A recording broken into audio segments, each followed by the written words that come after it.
Well, welcome to the Vibrant Life Show. This show is all about exploring the purposes God has placed in our lives and the passions He's placed in our hearts to reach the community He's placed us in for such a time as this. So whether we're hearing stories of those living out their purposes, helping you discover your passions, or even just leaning into cultural moments and asking tough questions, the hope of this show is to remind us that the life that we are called to live is an adventurous one, an authentic one, and a purposeful one. We are invited to live the vibrant life. And hey everyone, I am your host, Gentry. Welcome back to the Vibrant Life Show. I'm so excited about our conversation today about the future of the church. We have been going through so many things lately and a whole upheaval of life in general. And I believe that there is already a shift happening of how church is going to be done in this generation and going forward. But I believe that the season of COVID has changed a lot of things for a lot of people, whether you are in church ministry, whether you are a lay person, or whether you're just running your own ministry outside of the church. This conversation is critical, and I'm so excited to have this conversation with my friend Chesley Lunday. Hey, welcome to the Vibrant Life Show. Thank you. Thanks for having me. Yeah, I'm so excited for you to be here. When we've had this conversation, I'm like fired up and ready to go. So I cannot wait for us to dive into this because it's something that obviously you are so passionate about. Absolutely. But before we get into that, why don't you share a little bit about you and who you are? Well, my name's Chesley Lunday. I live in the good, wonderful, warm weather of Phoenix, Arizona with you, Allie, and hey guys, what's up? If you're on YouTube watching. I run a nonprofit called Anico for students and leadership and then student ministry leaders as well. And then I am one of the first digital church planters in the country. Not the first, but one of the first. And so it's been a wild ride, and trying to explain what a digital church is to a lot of people that have been in church their entire lives. They're like, how do you do that? I'm like, we're trying to find out. Yeah. So it's good. Yeah, and you have a podcast as well. I've actually been on the other end of, we flip-flop seats along the way. Yeah, we talked about the Enneagram and, gifts. We believe that everybody needs to experience what it looks like and what it feels like to build fulfillment through expressing your spiritual gifts. Exactly, and collaboration in that. That's one thing that we've talked about. Like, how do we, the kingdom collaboration, I think, is very close to both of our hearts. Absolutely. And that passion. So as we dive in today, when we're talking about the future of the church, this is a hot topic, I think, if you start looking into things, because when you start talking about it, people love tradition. People love what they know. And so many things are changing so quickly. And I don't want to speak for you, but I just like, if the church doesn't, I'm a person who loves tradition. Yeah. Are you like that? Yeah. No. What I think is disruption eats nostalgia for breakfast. And so I understand. Like, I want to empathize with people that love what they love, right? When I go into a house, I love modern aesthetic. And so I get it. Some people love their classic hymns and they love exegetical preaching that is built for the 1950s, and that's cool. I'm okay with that. Like, you do you, but the reality is we live in a culture that has moved beyond that a long time ago. And if we're going to reach people for Jesus that are in their 20s and 30s, and now I would say we're millennials, right? Yeah. So millennials, all the older people still think we're 25. We're like so 43. 43. No, we want to be younger in there. We do. Although we get blamed for everything still. It is true. No, it's the next generation. Now it is Gen Z, not the millennials that are the problem anymore. No, I'm just playing. I love you, Gen Z kids. I love Gen Z so much. Me too. Because they're bringing in, like, what we're talking about, the future. Like, this is their native language. Like, we're in a space where we remember life before we had digital things, but not in our pocket. Yeah. And I didn't get a phone till I was 16, but it was a black and white screen and I could play Snake on it. Yeah. Like, we didn't have the world at our fingertips, like the world, like the generations that are coming now. And how are we going to reach them? And so where did this passion to be like, okay, where did this come from, where you're like, this is the issue? There's a problem here, first of all, which I think a lot of us see, but we don't want. One, it looks too big. to even tackle. So we don't talk about it, or we love our tradition so much that we're like, no, because I am a traditional person. Okay. I love, like Thanksgiving and Christmas is coming up. I mean, I have traditions for literally everything. Yeah. And so I'm in process of to be honest, for any listeners coming into this being like, I don't know if I am one of those people, and I have been, but after talking to Chesley, it's made me way more open to trying to figure this out together. So where did that come from for you? Like, where you are so passionate about this, like you could talk about it and inspire other people. So yeah, I was a pastor of a dying church trying to restart it in Omaha, Nebraska. And I was in a denominational meeting where all the pastors in the area of this denomination started talking about how do we reach the next generation. Well, I'm 30 years old at the time, right? And I was the youngest pastor in the room by 25 years plus. Whoa. And so they're talking for about 30, 40 minutes. And then they ask me the question, the young millennial, how do we reach your age group? And I say, you know what question that I have been struggling with right now? What if the church didn't have a building? Mind you, this is 2016. They laughed at me and ignored the rest of what I had to say, and then went back to reaching young people for Jesus. But what I was trying to articulate then, and I probably did a horrible job, is that I had been inviting young professionals to my church for a while. And I'm not meaning young professionals that have a church culture. I mean young professionals that don't know anything about Jesus. I was sitting in front of a person that was cutting my hair in Omaha and asked, so what do you think about Jesus? We got to talk about life and spirituality and stuff. And she's like, yeah, I've heard of him. I'm like, this is weird. I'm not in the Bible Belt anymore, you know? So, and I couldn't get them to church. I would try. We would have them over to the house. We would talk about it, but church was so foreign of a concept to them that they were having a hard time moving into that direction. I'm like, if we're going to reach these people, we got to get out of these four walls. Mm-hmm. And so what if the church didn't have a building? Well, a few years later, something like COVID happens, and I'm like, I'm not crazy. And so I reached out to a guy named Jeff Reed, who I think when it comes to digital ministry, he's probably the foremost thinker and has been out there being the lone voice in the wilderness for a few years. And I said, I've been thinking, what does it look like to do digital church planting? And mind you, back then in March of 2020, you had to go to page 14 of Google to even get the phrase digital church planting to even occur. What? So, yeah. And he's like, you know, have you thought about planting a digital church? And I'm like, no.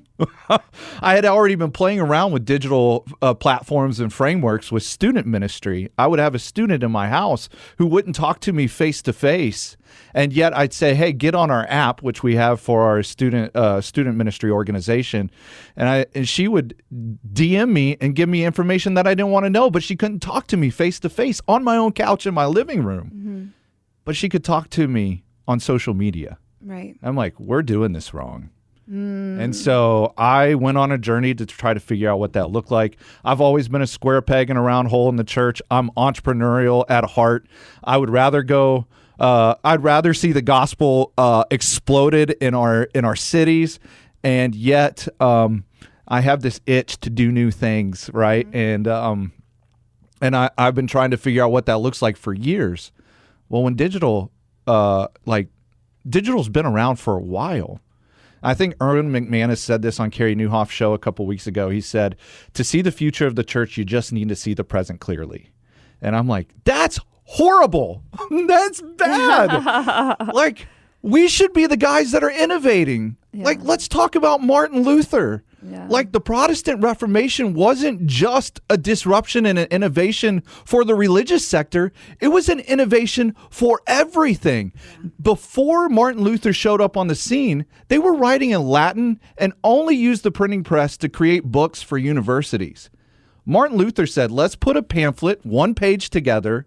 Let's get it and put it in modern German so that the contemporary man could actually read it. And let's get it out to as many people as possible. That changed marketing forever. Who knew that Martin Luther was a marketing? And actually, it probably saved his life. Like, I don't know what people think about Martin Luther as a person. We were not alive, so I don't know how to judge that. But what I do know is he had an indelible mark on the future of society as a whole, not just the church. And I'm like, we need to get back to that place. And what we can see now is that, for a while, the internet allowed us to democratize information and content, but we still had a trump card as the local church, right? That trump card was we have a community, we have relationship with each other, and then a guy named Mark Zuckerberg, or that little who's the guy that did MySpace? He was always your friend, Tom. Tom is your friend on MySpace. You might not have any other friends. It's your mama and Tom. But I had my top 8 and it caused a lot of issues. So you have Tom, and you're looking at MySpace and stuff, and what you realized is they just undercut the church on relationship. So the advantage that the church had, geographically, because of building community and relationship, now they don't have that either. Right. My dad actually says that was and my dad's not on Facebook, just because it's my dad, but he hasn't anything against Facebook. But he literally says that was, he pinpoint Facebook, that coming on the scene as the start of the downturn of people showing up at church, because it was a place of community and showing up and saying, look at my pictures of my grandkids. I'm going to tell you about my traveling. I want to tell you about my life. So you would show up every week to stay on top of everything, because that's how you communed. But then once you got the digital community, the church coming every week and doing those things seemed to become less necessary. And now even more so, now we've all realized that we could do church through a screen. Because of COVID, we had no other option. And so it's interesting that you brought up Facebook, and you're right, the digital community. Yeah. And so, well, the worst part about this is that the church for a long time wasn't actually having real community. I think Carrie Melissa Jones talks about it's a mirage community. And so she wrote the book called Building Brand Communities, and she helps like Nike and Sephora and other companies like that. And she said that the church is, well, she didn't say the church is mirage community, but she talked about the anatomy of a mirage community, where it looks like a community, but once you're in, you realize it's not. And the church for a long time has been playing that game.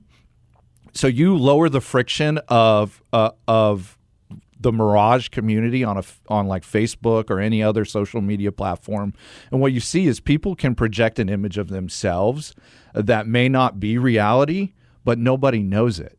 Well, we've been playing that game for a long time in the church. Everybody wants to say, well, that's not real relationship. But can we be honest?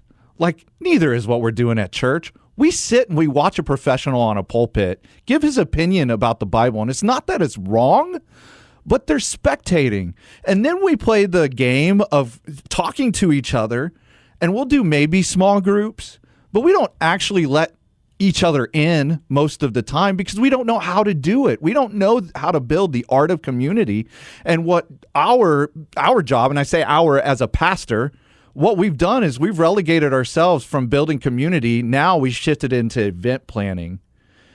And we shouldn't be that way. Like, God called us to build community. And so I look at the future of church and I say, this is where we're headed. We're headed to a space that nobody wants to sit in a row and listen to you pontificate for 45 minutes. They want to get in the game. And we look at society and we say, you look at Gen Z, they're entrepreneurial at heart.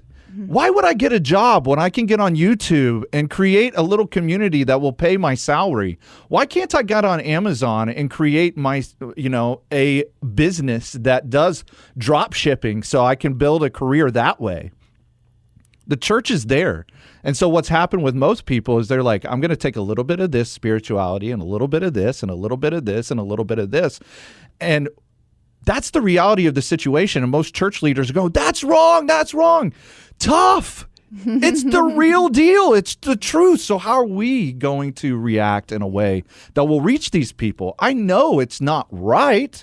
That's right doesn't matter. Yeah. Like, I'm not trying to be mean. Like, this is how these people are doing spirituality now. Right. And we need to be good gospel anthropologists understand how people gain information, how they build community, and we need to become all people, like all people, so that we might win some, just like Paul says. Exactly. Yeah. And if you're just joining us, I'm here with Chesley Lunday, and we're talking about the future of the church. And and this is a Vibrant Life show, and we want that for people. We want them to have a vibrant life. We want them to have a vibrant relationship with God, a vibrant church, like where that's that fullness, where we're all fully alive. And I feel like we're just kind of going through the motions in church. And I just love your passion for this.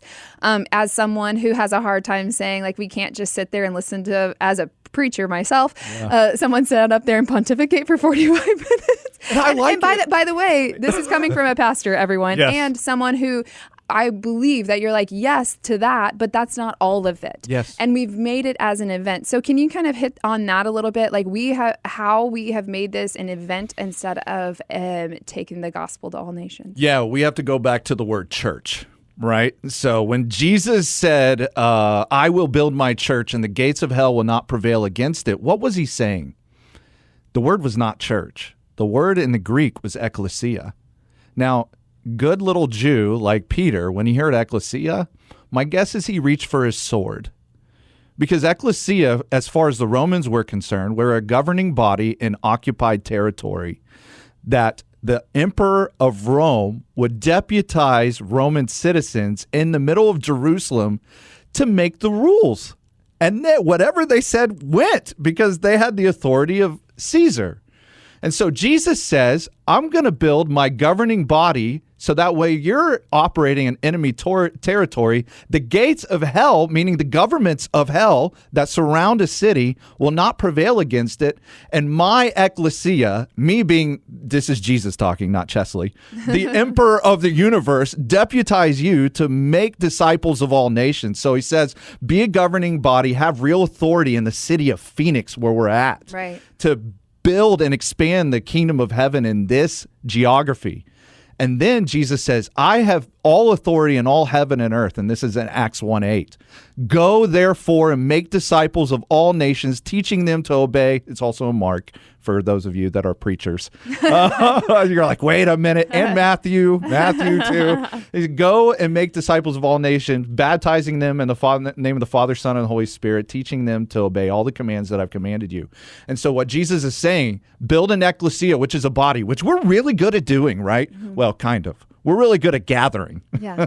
But the ecclesia is more than gathering. It's authoritative, and it's everybody has a voice. Yeah. That's not the American church. No. But then he says go. And this is where we get the word diaspora, where we spread. Right. And Jesus told the first century church to do this. And in Acts 1:8, he says, go and do this. They don't do it. So in Acts 8:1, Jesus makes sure that they do it because he brings on Paul. And so I love that it's literally Acts 1:8 flipped to Acts 8:1. That's my favorite thing. Yes. Yeah, and Paul so creates the diaspora. what we see is this DNA double helix of the church. And you go to Acts 2 and you see all these like DNA strands of what the church is. But what you see undergirding everything and the boundaries of it is ecclesia and diaspora. We're called to gain enemy territory, set up the kingdom of God in a geography, and then export that out to the ends of the earth, right? To Jerusalem, Judea, Samaria, to the ends of the earth. Right. And so we're called to go, not just stay. And the one thing that I love about this is that for the first time in human history, we can go and stay at the same time. We can be ecclesia and diaspora simultaneously. And that is through digital platforms. Wow. And so you see this thing called decentralization. And it's brought about by disruption. And disruption and innovation means how do we help give a broader, lower tier of people, and I don't mean lower tier as in value, but lower tier as in don't have as much access. How do we get them more access to a new invention? Right. Even that invention could be an idea. Jesus was a disruptor because he disrupted the Jewish religion. He disrupted all religions. Right. And then you see, and he disrupted governments too, I believe personally. And then you see like Martin Luther, he disrupted information. Well, Mark Zuckerberg disrupted relationship.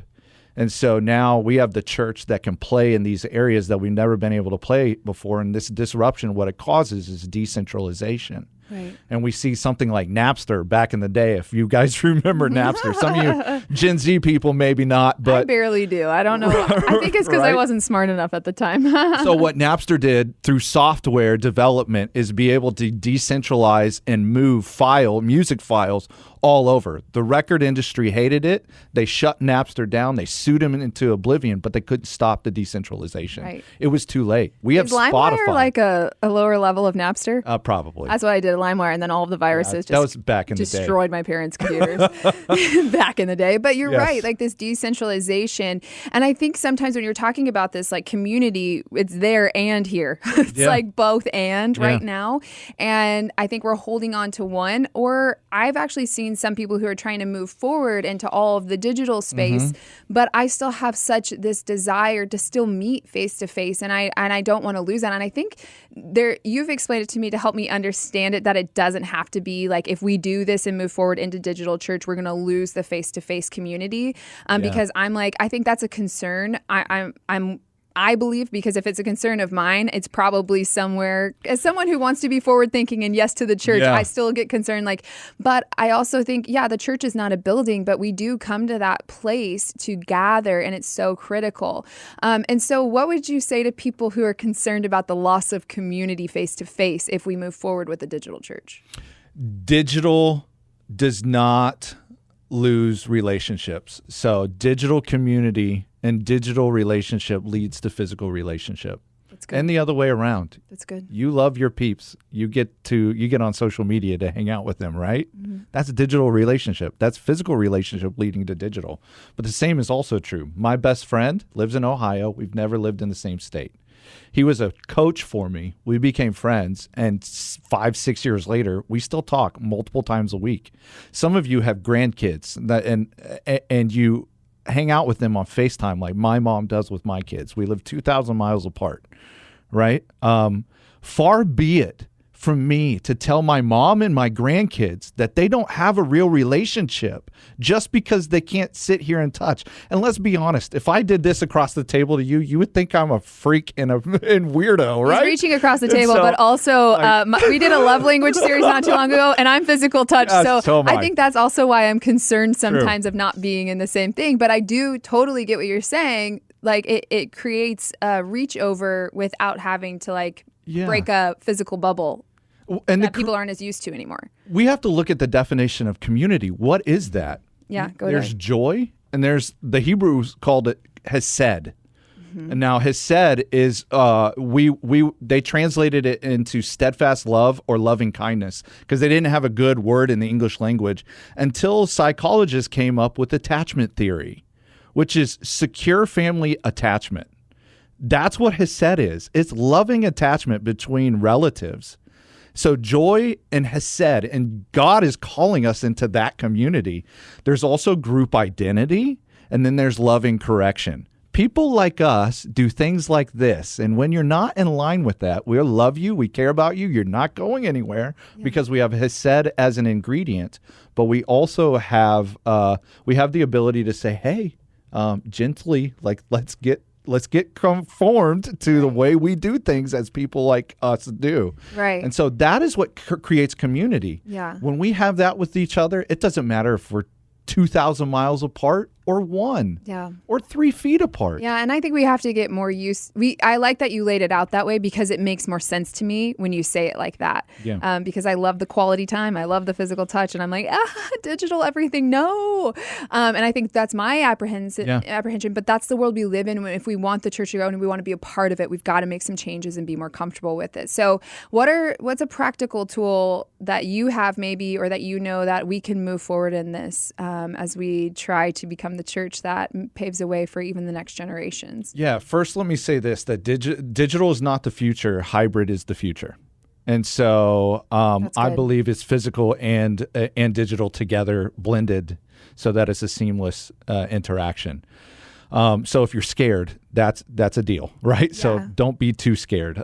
Secondly, hang out with a Gen Zer and learn social media. I did it. I love TikTok. I didn't know I'd love it, but I had a 18-year-old teach me TikTok. So, and I'm 35. So, I say do that. You build relationship with them, but then you also get a foray and an entrance into a new world where you'll probably like it. Yeah.